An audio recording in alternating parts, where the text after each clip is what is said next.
लोकसभा चुनाव 2024 की अधिसूचना जारी होने में अब कुछ ही समय बाकी है। सभी पार्टियां लगातार लोकसभा चुनाव 2024 की तैयारी कर रही है। बात करें कांग्रेस लगातार हर राज्यों में पार्टियों से समझौता कर रही है। वहीं उत्तर प्रदेश में हम बात करें कि कांग्रेस और समाजवादी पार्टी का समझौता हो गया है। 2024 दोनों पार्टियां मिलकर लड़ेंगी और दिल्ली में कांग्रेस और आप पार्टी का भी समझौता हो गया है। 2024 का लोकसभा चुनाव दिल्ली में आम आदमी पार्टी और कांग्रेस मिलकर लड़ेगी।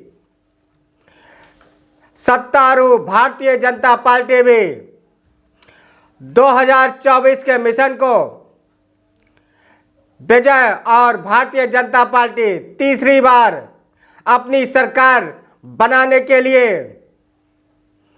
हर तरह की मुमकिन कोशिश कर रही है।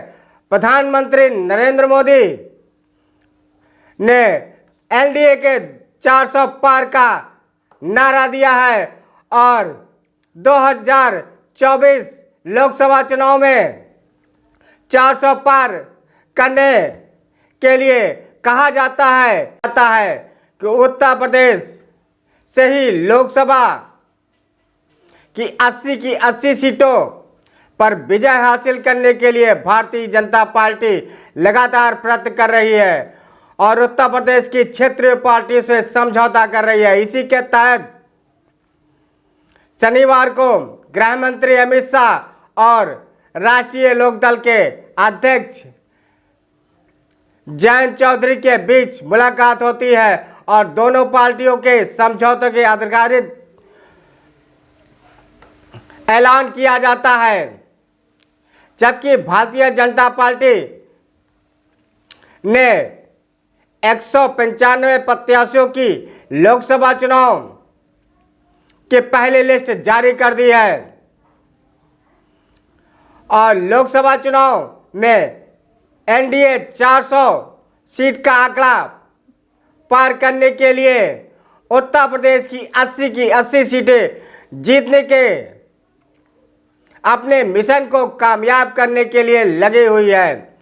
देखना है कि जयंत चौधरी और भारतीय जनता पार्टी के साथ आने से कितना फायदा होता है भारतीय जनता पार्टी को और समाजवादी पार्टी और कांग्रेस आपस में हाथ मिला के 2024 के लोकसभा चुनाव की सीटें लड़ रही हैं। देखना है कि अब की बार लोकसभा चुनाव में उत्तर प्रदेश में त्रिकोणीय मुकाबला होने की उम्मीद है, क्योंकि मायावती की पार्टी बीएसपी अकेले ही 80 सीटों पर मैदान टाल ठोक रही है।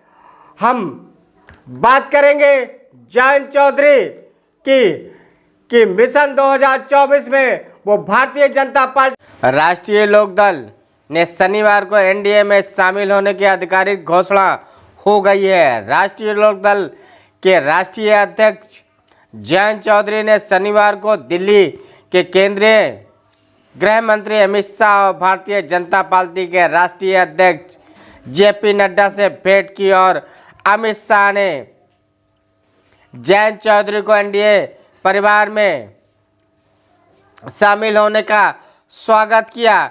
अमित शाह ने कहा, प्रधानमंत्री नरेंद्र मोदी की नीतियों पर विश्वास प्रकट करते हुए जयंत चौधरी ने एनडीए में आने से किसान और गरीबों और वंचित वर्गों का उत्थान हमारे संकल्प को और बढ़ावा मिलेगा।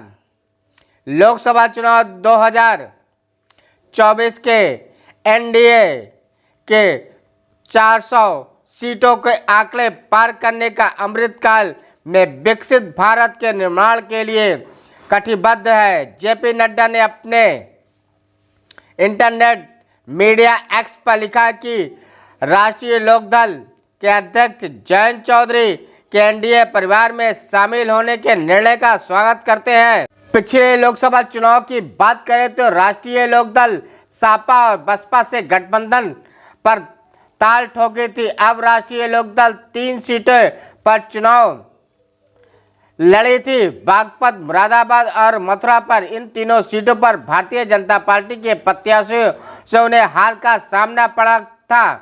हालांकि मथुरा को छोड़कर बाकी 2 सीटों पर जीत का अंतर काफी कम।